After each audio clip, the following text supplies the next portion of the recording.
Assalamualaikum warahmatullahi wabarakatuh. Perkenalkan, nama saya Nur Hamidah Rai, absen 25 dari kelas 12 Biologi 4 atau 12 MIPA 5. Di sini saya bersama kelompok saya akan menjelaskan bab 3 Sejarah Indonesia, yang mana materinya adalah sistem dan struktur politik serta ekonomi Indonesia masa demokrasi terpimpin tahun 1959 sampai 1965. Pertama-tama, saya akan mengenalkan teman-teman sekelompok saya. Yang pertama ada Adinda Nazma, Ananda Aulia, Fauziah Bunga, Pupuh Bagus, dan saya sendiri. Adinda bertugas untuk mengedit video, Nanda sebagai pemateri presentasi, Fauziah Bunga dan Pupuh sebagai pembuat PowerPoint. Nah, teman-teman, pada bab kali ini kita akan membahas dua subbab. Yang pertama, dinamika politik masa demokrasi terpimpin, dan perkembangan ekonomi masa demokrasi terpimpin. Pada materi pertama, yaitu dinamika politik masa demokrasi terpimpin, memiliki 4 poin penting, yaitu menuju demokrasi terpimpin, yang kedua, peta kekuatan politik nasional, yang ketiga, pembebasan Irian Barat, dan yang keempat, konfrontasi terhadap Malaysia. Mari kita menuju poin pertama pada subbab pertama, yaitu menuju demokrasi terpimpin. Pada periode ini, kehidupan sosial politik pada masa demokrasi liberal tahun 1950 sampai 1959 belum pernah mencapai kestabilan nasional, di mana banyak partai politik yang saling menjatuhkan demi mencapai tujuannya masing-masing dan mengutamakan kepentingan pribadi dan golongan. Kemudian pada tahun 1955, Dewan Konstituante gagal menyusun undang-undang baru bagi Republik Indonesia. Dewan Konstituante ini dibentuk tahun 1955 lewat pemilihan umum, yang mana Presiden Soekarno banyak berharap melalui Dewan Konstituante ini untuk menyusun undang-undang baru.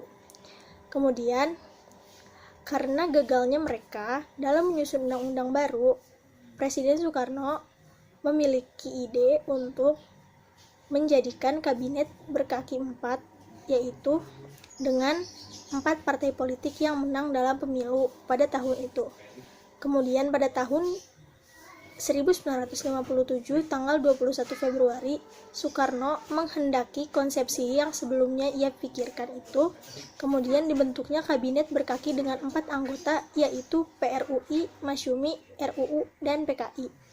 Pada tanggal 6 Mei 1957, pembentukan Dewan Nasional, Presiden mencoba untuk mengganti sistem demokrasi ke sistem parlementer, menjadi sistem demokrasi terpimpin. Kemudian pada tanggal 19 Februari 1959, Presiden mengeluarkan surat keputusan pelaksanaan demokrasi terpimpin.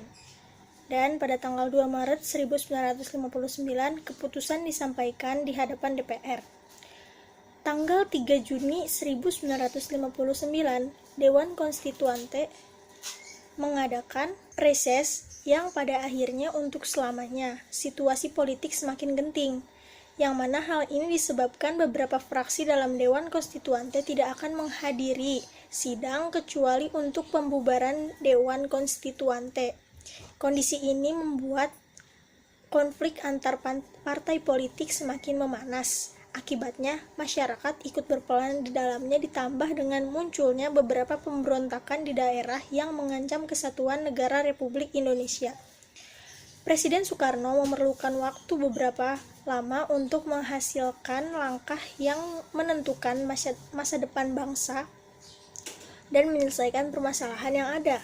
Kemudian pada tanggal 3 Juli 1959, Presiden mengumpulkan Ketua DPR, Perdana Menteri, para menteri, dan pimpinan TNI, kemudian menghasilkan keputusan untuk memberlakukan kembali Undang-Undang 1945. Kita lanjutkan, pada 5 Juli 1959, Presiden mengumumkan dekrit yang memuat 3 hal pokok, yaitu menetapkan pembubaran konstituante, menetapkan UUD 1945 bagi segenap bangsa Indonesia dan seluruh tumpah darah air Indonesia.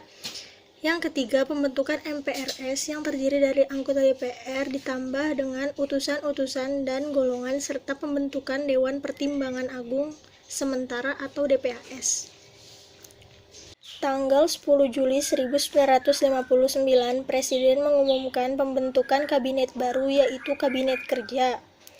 Di tanggal 22 Juli 1959, sidang dipimpin DPR menetapkan bersedia bekerja di bawah naungan Undang-Undang 1945.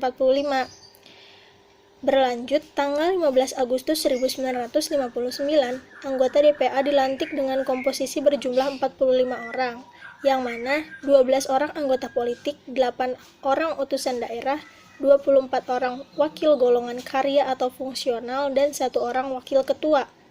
Di tanggal 17 Agustus 1959, Presiden berpidato yang berjudul Penemuan Kembali Revolusi Kita dan menafsirkan demokrasi terpimpin dengan ideologi yang isinya mencakup revolusi, gotong royong, demokrasi, anti-imperialisme kapitalisme, anti-demokrasi liberal, dan perubahan secara total.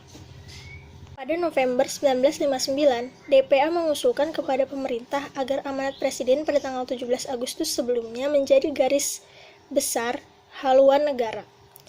Kemudian Desember 1959, Presiden melalui penetapan Presiden nomor 2 tahun 1959 tanggal 31 Desember 1959 adalah MPRS. Dipilih dan diangkat oleh Presiden tidak melalui pemilihan umum sesuai dengan ketentuan Undang-Undang 1945. Dan konflik terbuka antara DPR dan Presiden akhirnya terjadi ketika DPR menolak rencana anggaran belanja negara tahun 1960 yang diajukan oleh pemerintah. Penolakan tersebut berdampak pada pembubaran DPR oleh Presiden pada tanggal 5 Maret 1960. Kemudian mendirikan Dewan Perwakilan Rakyat Gotong Royong DPR-GR. Pelantikan anggota dilaksanakan tanggal 25 Juni 1960 dengan tugas pokok melaksanakan manipul, merealisasikan amanat penderitaan rakyat, dan melaksanakan demokrasi terpimpin. Tindakan dalam menegakkan demokrasi terpimpin yaitu membentuk lembaga negara baru yang disebut Front Nasional dan melakukan regrouping kabinet. Berdasarkan ketetapan Presiden tahun 1962 nomor 94 tentang pengintegrasian lembaga-lembaga tinggi dan tertinggi negara dengan eksekutif, membentuk lembaga baru bernama MPR atau Musyawarah Pembantu Pimpinan Revolusi, merupakan badan pembantu pemimpin besar revolusi dalam mengambil kebijakan khusus dan darurat untuk menyelesaikan revolusi. Penilaian terhadap pelaksanaan demokrasi terpimpin yang dilaksanakan oleh Presiden Soekarno pertama kali muncul dari Muhammad Hatta melalui tulisannya dalam majalah Islam Panji Masyarakat pada tahun 1960 yang berjudul Demokrasi Kita. Hatta mengungkapkan kritiknya kepada tindakan-tindakan Presiden, tugas-tugas DPR, sampai pada pengamatannya adanya krisis demokrasi. Antara tahun 1960 sampai 1965, kekuatan politik terpusat di tangan Presiden Soekarno. Presiden Soekarno memegang seluruh kekuasaan dengan TNI AD dan PKI di sampingnya. TNI yang sejak Kabinet Juanda diberlakukan SOB, kemudian pemberontakan PRRI dan Permesta pada tahun 1958 mulai memainkan peran penting dalam bidang politik. Kekuatan politiknya yang lain adalah PKI. PKI sebagai partai yang bangkit kembali tahun 1952 dari puing-puing pemberontakan Madiun tahun 1948. Kemudian muncul menjadi kekuatan baru pada pemilihan umum 1955 dengan menyokong gagasan nasional atau gagasan Naskom dari Presiden. PKI dapat memperkuat kedudukannya. Sejak saat itu, PKI berusaha menyaingi TNI dengan memanfaatkan dukungan yang diberikan Presiden untuk menekan pengaruh TNI AD. PKI berusaha untuk mendapatkan citra yang positif di depan Presiden Soekarno. PKI menerapkan sistem menempel pada Presiden Soekarno secara sistematis. PKI berusaha memperoleh citra sebagai Pancasialis dan pendukung kebijakan-kebijakan Presiden Soekarno yang menguntungkannya. PKI mampu memanfaatkan ajaran Naskom yang diciptakan Soekarno sebaik-baiknya, karena lewat Naskom inilah PKI mendapat tempat yang sah dalam konstelasi politik Indonesia. Kedudukan PKI semakin kuat dan respektabilitasnya sebagai kekuatan politik semakin meningkat. PKI menggunakan berbagai upaya untuk memperoleh dukungan politik dari masyarakat.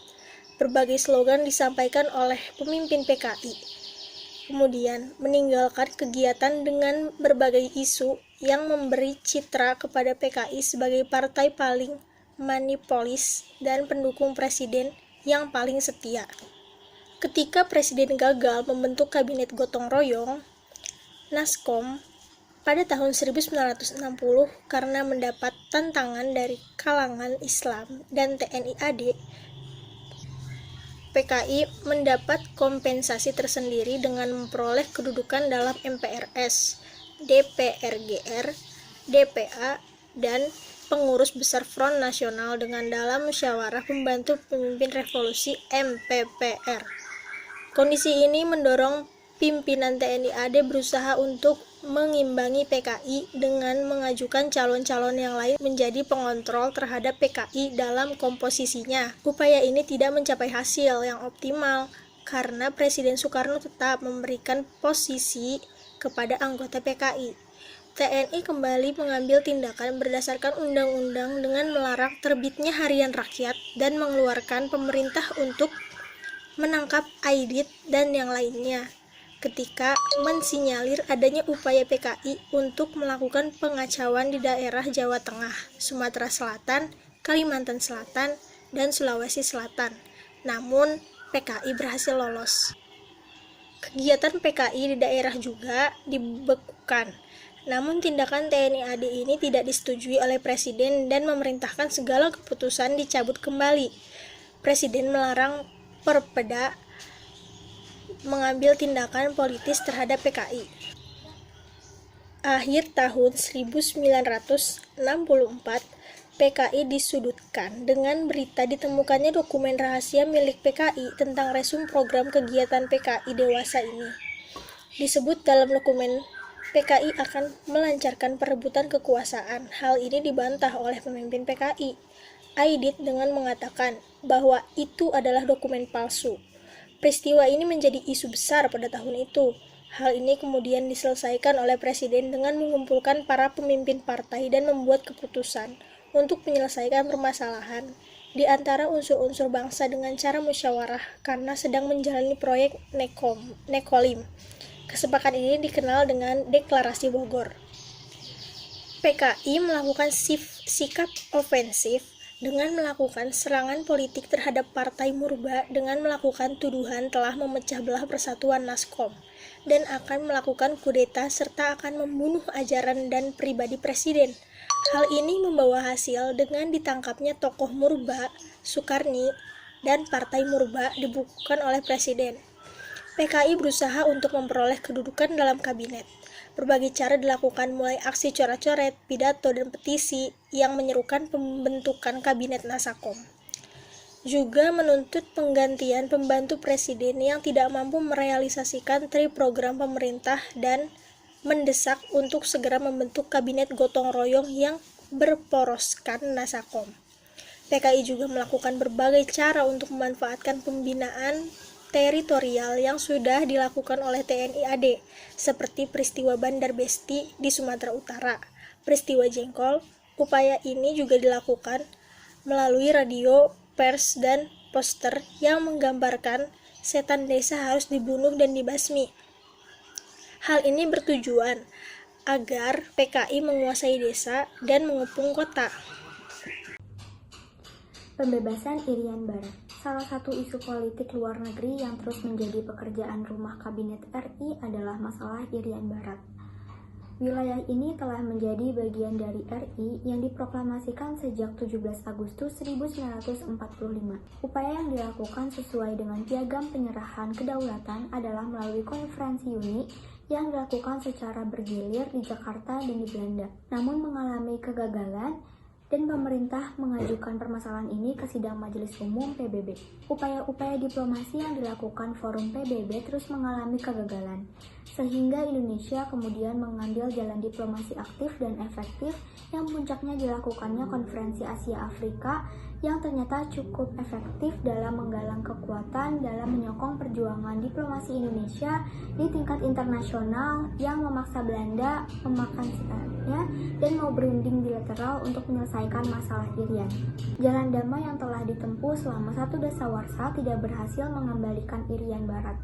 Pemerintah Indonesia melancarkan aksi-aksi pembebasan Irian Barat dimulai pengambil alihan semua perusahaan milik Belanda di Indonesia oleh kaum buruh sejak tahun 1957. Untuk mencegah anarki, KSAD Nasution mengambil alih semua perusahaan milik Belanda dan menyerahkannya kepada pemerintah Indonesia. Hubungan Indonesia semakin memuncak ketegangan pada 17 Agustus 1960. Ketika Indonesia akhirnya memutuskan hubungan diplomatik dengan pemerintah kerajaan Belanda. Pidato Presiden Soekarno itu membawa dampak kepada dibuka kembalinya perdebatan Irian Barat di PBB. Usulan yang muncul dari perdebatan itu adalah agar pihak Belanda menyerahkan kedaulatan Irian Barat kepada Republik Indonesia. Penyerahan ini dilakukan melalui PBB dalam waktu 2 tahun. Usulan ini datang dari wakil Amerika Serikat di PBB, Ellsworth Bunker, yang secara prinsip disetujui oleh pemerintah Indonesia, namun dengan waktu yang lebih singkat. Sedangkan pemerintah Belanda lebih menginginkan membentuk negara Papua terlebih dahulu. Keinginan pemerintah Belanda ini disikapi Presiden Soekarno dengan politik konfrontasi disertai dengan uluran tangan. Upaya merebut kembali Irian Barat dengan diplomasi dan konfrontasi politik dan ekonomi tidak berhasil. Maka pemerintah RI menempuh cara lainnya, yaitu dengan cara konfrontasi militer. Dalam rangka persiapan kekuatan militer untuk merebut kembali Irian Barat, pemerintah RI mencari bantuan senjata ke luar negeri.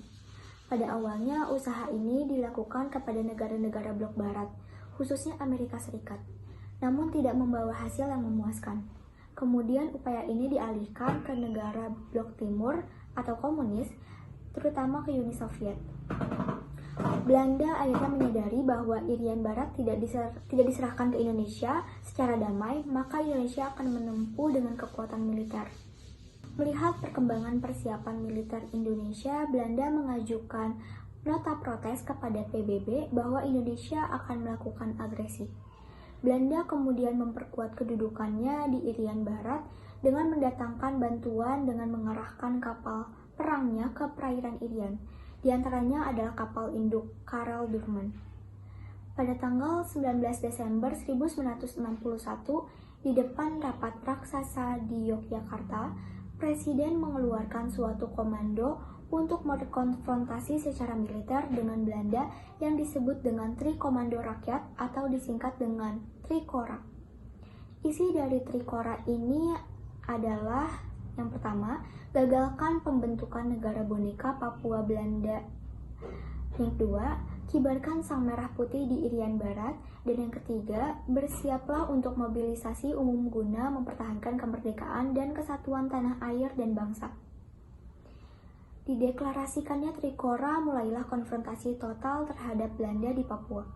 Langkah pertama yang dilakukan oleh Presiden mengeluarkan Keputusan Presiden Nomor 1 Tahun 1962 tertanggal 2 Januari 1962 tentang pembentukan Komando Mandala Pembebasan Irian Barat di bawah Komando Mayor Jenderal Soeharto.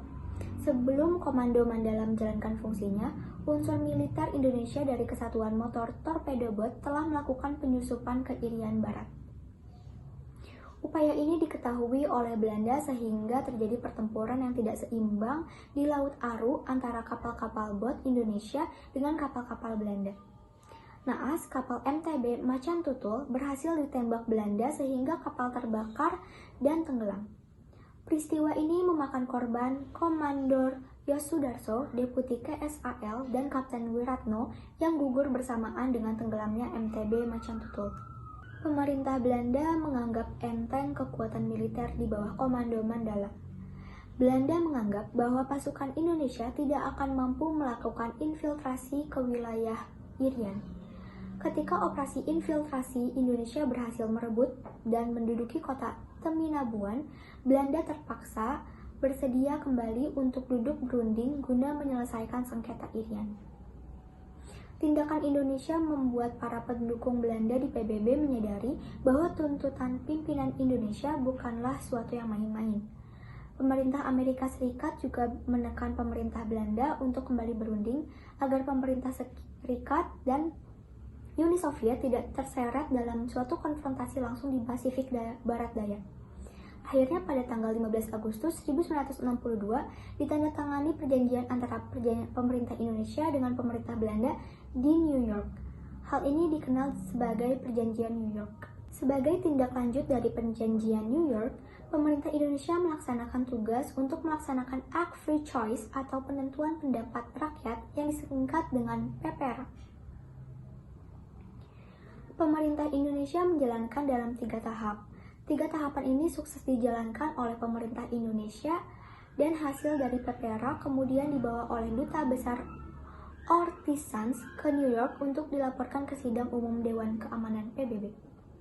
Pada tanggal 19 November 1969, Sidang Umum PBB ke-24 menerima hasil PPR yang telah dilakukan Indonesia karena sudah sesuai dengan isi perjanjian New York. Sejak saat itulah, Indonesia secara de jure dan de facto memperoleh kembali Irian Barat sebagai bagian dari NKRI. Konfrontasi terhadap Malaysia. Masalah Malaysia merupakan isu yang menguntungkan PKI untuk mendapatkan tempat dalam kalangan pimpinan negara.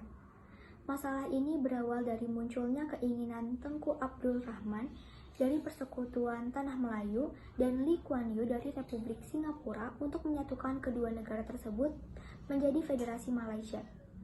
Rencana pembentukan Federasi Malaysia mendapat tentangan dari Filipina dan Indonesia.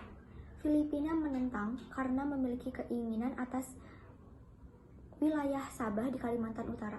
Filipina menganggap bahwa wilayah Sabah secara historis adalah milik Sultan Sulu. Pemerintah Indonesia pada saat itu menentang karena menurut Presiden Soekarno, pembentukan Federasi Malaysia merupakan bagian dari rencana Inggris untuk mengamankan kekuasaannya di Asia Tenggara. Pembentukan Federasi Malaysia dianggap sebagai proyek neokolonialisme Inggris yang membahayakan revolusi Indonesia. Oleh karena itu, berdirinya negara Federasi Malaysia ditentang oleh pemerintah Indonesia. Diadakan konferensi Mapilindo Malaysia, Filipina, dan Indonesia di Filipina pada tanggal 31 Juli sampai dengan 5 Agustus 1963 untuk meredakan ketegangan di antara 3 negara tersebut. Konferensi Mapilindo menghasilkan 3 dokumen penting, yaitu Deklarasi Manila, Persetujuan Manila, dan Komunike Bersama. Inti pokok dari 3 dokumen tersebut adalah Indonesia dan Filipina menyambut baik pembentukan Federasi Malaysia jika rakyat Kalimantan Utara menyetujui hal itu. Ketiga, kepala pemerintah setuju dan meminta Sekjen PBB untuk membentuk tim penyelidik. Kemudian Sekretaris Jenderal PBB membentuk tim penyelidik yang dipimpin oleh Lawrence Nicholmore. Tim tersebut memulai tugasnya di Malaysia pada tanggal 14 September 1963. Sebelum misi PBB menyelesaikan tugasnya, Federasi Malaysia diproklamasikan pada tanggal 16 September. Presiden Soekarno tidak dapat menerima tindakan yang dilakukan oleh PM Tengku Abdul Rahman karena menganggap referendum tidak dijalankan secara semestinya dan sebagai pelecehan atas martabat PBB dan pelanggaran Komunike Bersama Manila.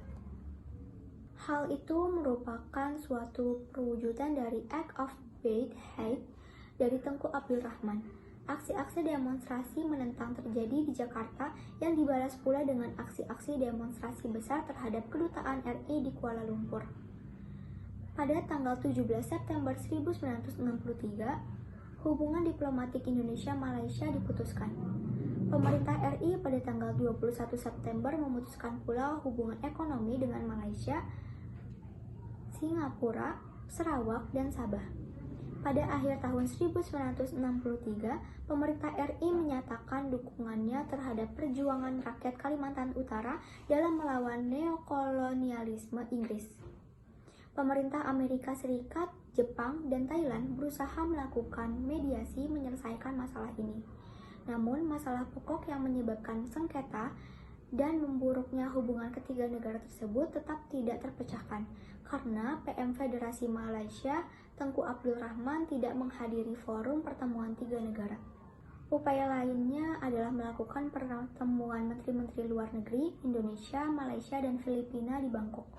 Namun pertemuan Bangkok yang dilakukan sampai 2 kali tidak menghasilkan satu keputusan yang positif, sehingga diplomasi mengalami kemacetan. Untuk menjalankan konfrontasi Dwi Korah, Presiden Soekarno membentuk Komando Siaga dengan Marsikal Madya Omar Dhani sebagai panglimanya. Presiden RI menghadiri pertemuan puncak di Tokyo pada tanggal 20 Juni 1964. Di tengah berlangsungnya konfrontasi Indonesia-Malaysia, Malaysia dicalonkan menjadi anggota tidak tetap Dewan Keamanan PBB.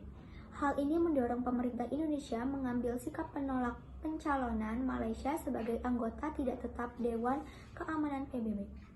Penolakan ini langsung disampaikan oleh Presiden Soekarno pada pidatonya tanggal 31 Desember 1964. Dari pidato tersebut, terlihat bahwa keluarnya Indonesia dari PBB adalah karena masuknya Malaysia menjadi anggota tidak tetap Dewan Keamanan PBB pada tanggal 7 Januari 1965. Walaupun Indonesia sudah keluar dari PBB, sasaran-sasaran yang ingin dicapai oleh pemerintah Indonesia terkait sengketa Indonesia-Malaysia dan perombakan PBB tetap tidak tercapai. Karena dengan keluarnya Indonesia dari PBB, Indonesia kehilangan satu forum yang dapat digunakan untuk mencapai penyelesaian persengketaan dengan Malaysia secara damai. Perkembangan ekonomi masa demokrasi terpimpin. Pelaksanaan ekonomi terpimpin dimulai sejak berlakunya UUD 1945 sebagai awal berlakunya reordering ekonomi, di mana alat-alat produksi dan distribusi yang vital harus dimiliki dan dikuasai oleh negara atau minimal di bawah penguasaan negara. Kondisi ekonomi dan keuangan yang ditinggalkan dari masa demokrasi liberal berusaha diperbaiki. Langkah yang dilakukan antara lain membentuk Dewan Perancangan Nasional atau Deparnas pada tanggal 15 Agustus 1959 yang dipimpin oleh Moh Yamin dengan beranggotakan 80 orang.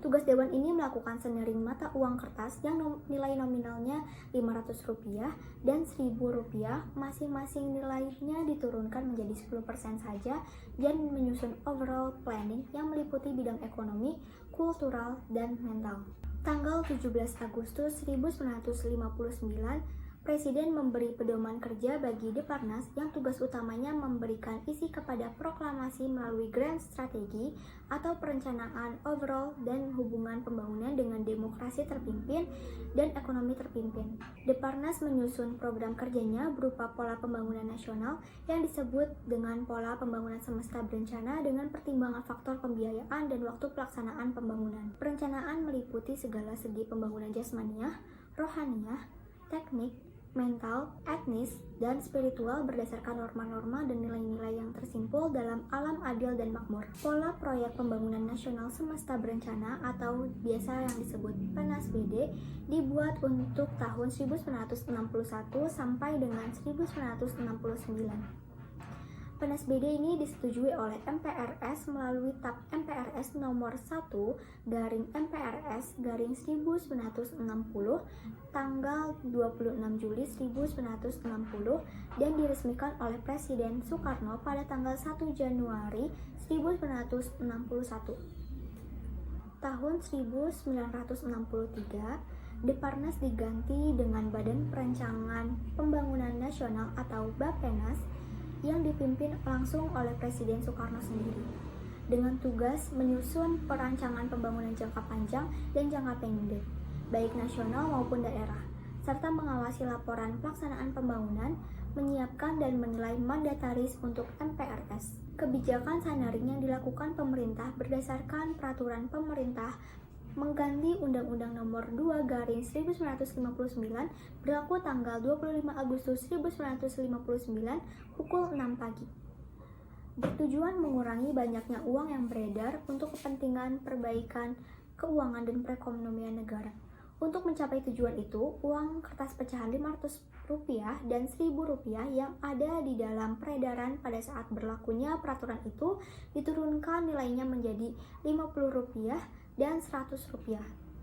Diikuti kebijakan pembekuan sebagian simpanan pada bank-bank yang nilainya di atas Rp25.000. Kebijakan keuangan diakhiri dengan peraturan pemerintah pengganti Undang-Undang Nomor 6/1959 yang isi pokoknya ialah ketentuan bahwa bagian uang lembaran Rp1.000 dan Rp500 yang masih berlaku harus ditukar dengan uang kertas bank baru yang bernilai Rp100 dan Rp50 sebelum tanggal 1 Januari 1960. Pemerintah mulai memikirkan penderitaan rakyatnya dengan melakukan rehabilitas ekonomi setelah keamanan nasional berhasil dipulihkan. Konsep rehabilitas ekonomi disusun oleh tim yang dipimpin oleh Menteri Pertama Insinyur Juanda dan hasilnya dikenal dengan sebutan konsep Juanda. Konsep ini mati sebelum lahir karena mendapat kritikan yang tajam dari PKI karena dianggap bekerja sama dengan negara revisionis Amerika Serikat dan Yugoslavia. Strategi ekonomi terpimpin dalam Dekon terdiri dari beberapa tahap. Yang pertama, harus menciptakan suasana ekonomi yang bersifat nasionalis demokratis yang bersih dari sisa-sisa imperialisme dan kolonialisme. Tahapan ini merupakan persiapan menuju tahapan kedua, yaitu tahap ekonomi sosialis. Peraturan pelaksanaan Dekon tidak terlepas dari campur tangan politik. PKI termasuk partai yang menolak pelaksanaannya Dekon, padahal ID terlibat dalam penyusunannya. 14 peraturan pemerintah yang sudah ditetapkan hantam habis oleh PKI. Juanda dituduh PKI telah menyerah kepada kaum imperialis. Presiden akhirnya menunda pelaksanaan peraturan pemerintah pada September 1963 dengan alasan sedang berkonsentrasi dengan konfrontasi Malaysia. Kondisi ekonomi semakin memburuk karena anggaran belanja setiap tahunnya terus meningkat tanpa diimbangi dengan pendapatan negara yang memadai. Salah satu penyebab membengkaknya anggaran belanja tersebut adalah pembangunan proyek-proyek mercusuar yang lebih bersifat politis daripada ekonomi. Misalnya pembangunan Monumen Nasional atau Monas, Pertokoan Sarinah, dan Kompleks Olahraga Senayan yang dipersiapkan untuk Asian Games 4 dan Games of the New Emerging Forces atau GANEVO. Kondisi perekonomian yang sangat merosot mendorong pemerintah berusaha mendapatkan devisa kredit atau kredit impor, jangka panjang yang harus dibayar kembali setelah 1 atau 2 tahun. Menteri Bank Sentral Yusuf Muda dalam memanfaatkan devisa kredit ini sebagai deferred payment khusus untuk menghimpun dan menggunakan dana revolusi dengan cara melakukan pungutan terhadap perusahaan atau perseorangan yang memperoleh fasilitas kredit antara Rp250 juta sampai Rp1 miliar. Perusahaan atau perseorangan harus membayar dengan valuta asing dalam jumlah yang sudah ditetapkan. Walau cadangan devisa menipis, Presiden tetap pada pendiriannya untuk menghimpun dana revolusi karena dana ini digunakan untuk membiayai proyek-proyek yang bersifat prestise politik dengan mengorbankan ekonomi dalam negeri. Dampaknya ekonomi semakin semerawut dan kenaikan barang mencapai 200-300%. Pada tahun 1965 sehingga pemerintah mengeluarkan kebijakan bahwa pecahan mata uang Rp1.000 atau uang lama diganti dengan Rp1 yang uang baru. Hal tersebut ditolak oleh masyarakat yang kemudian menyebabkan mahasiswa dan masyarakat turun ke jalan menyuarakan aksi-aksi Tri Tuntutan Rakyat atau disebut dengan Tri Turak. Baiklah teman-teman, dari pembahasan yang telah saya bahas dan rekan saya Ananda bahas, kita dapat menyimpulkan 3 kesimpulan. Kesimpulan yang pertama, dinamika politik yang terjadi pada masa demokrasi terpimpin antara lain diwarnai dengan tampilnya 2 kekuatan politik di Indonesia yang saling bersaing, yaitu PKI dan Angkatan Darat. Yang kedua, pada masa demokrasi terpimpin pula, Indonesia melakukan operasi militer untuk membebaskan Papua dari penjajahan Belanda, Trikora. Selain itu, konfrontasi dengan Malaysia juga terjadi Dwikora. Kesimpulan yang ketiga, kebijakan ekonomi yang dilakukan pada masa ini antara lain berupa pembentukan Dewan Perancang Nasional dan Deklarasi Ekonomi serta dilakukan devaluasi mata uang. Proyek mercusuar berupa pembangunan Monas, kompleks olahraga Senayan, pemukiman Kebayoran yang juga berlangsung pada masa itu. Nah, bagaimana teman-teman? Cukup banyak juga ya bahasan materi kita di bab 3 ini tentang sistem struktur politik dan ekonomi Indonesia masa demokrasi terpimpin.